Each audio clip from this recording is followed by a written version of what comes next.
Ram Ram guys, स्वागत आहे तुमचं माझ्या आजच्या नवीन मिनी ब्लॉगमध्ये. सो आत्ता माझा कॉलेज सुटले आणि मी चालली घरी. गाईज खूप जास्त ऊन आहे, त्यामुळे मी क्लासेस लावलेत आणि तुम्हाला सगळ्यांना माझ्याकडून निहाव.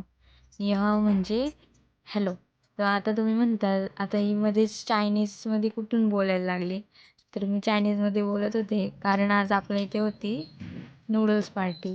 सो त्यासाठीच आम्ही एक जण येत होतो, थोडं थोडं सामान घेऊन हळूहळू येत होतो.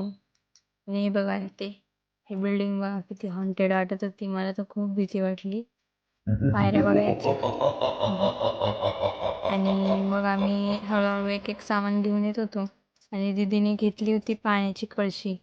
पाणी घेतलेलं कारण जल हे तो कल है और कल है तो आज चायनीज पार्टी आहे. आणि आम्ही एक जण थोड्या जणांची अजून वाट बघत होतो, चिकून येत होतो त्यांची. आणि आमची हरकती बघा.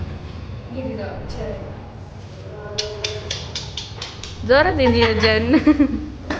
नियोजन फ्रॉम वेदिका ताई. आणि गाईज आम्ही ज्यांची वाट बघत होतो ते पण आल्याच, अवंती आणि विशाली ताई. आणि दीदीने त्यांना केलं अरिगातो गोजाईमासू म्हणजेच नमस्ते. आणि मग आम्ही बसलो सगळेजण खायला. वेदिका मस्त प्लेट वगैरे ऑर्गनाईज करत होती आपल्याला. आणि हा सॉस खाऊन माझ्या जिभेची भाषाच बदलली. त्यानंतर मग आम्ही बसलो सगळेजण खायला. आणि आम्ही मस्त मग चायनीज गाण्यांवर मराठी वाईब करत डान्स केला सगळेजणांनी. आणि मग मी विचार केला की एवढे चांगले नूडल्स तरी रिव्ह्यू द्यावा. एक घास घेतला आणि मी डायरेक्ट पोचले चायना वॉलला. खूप छान झाले होते नूडल्स. काहीच तुम्हाला जर ह्याची रेसिपी पाहिजे असेल तर सांगा नक्की. आणि आम्ही परत मग चायनीज गाण्यांवर मराठी डान्स केला. नाही, मराठी गाण्यांवर चायनीज डान्स केला आणि मस्त एन्जॉय केला. हे नूडल्स खाऊन माझ्यातून डान्स निघण्याच्या ऐवजी कराटेच बाहेर येत होते.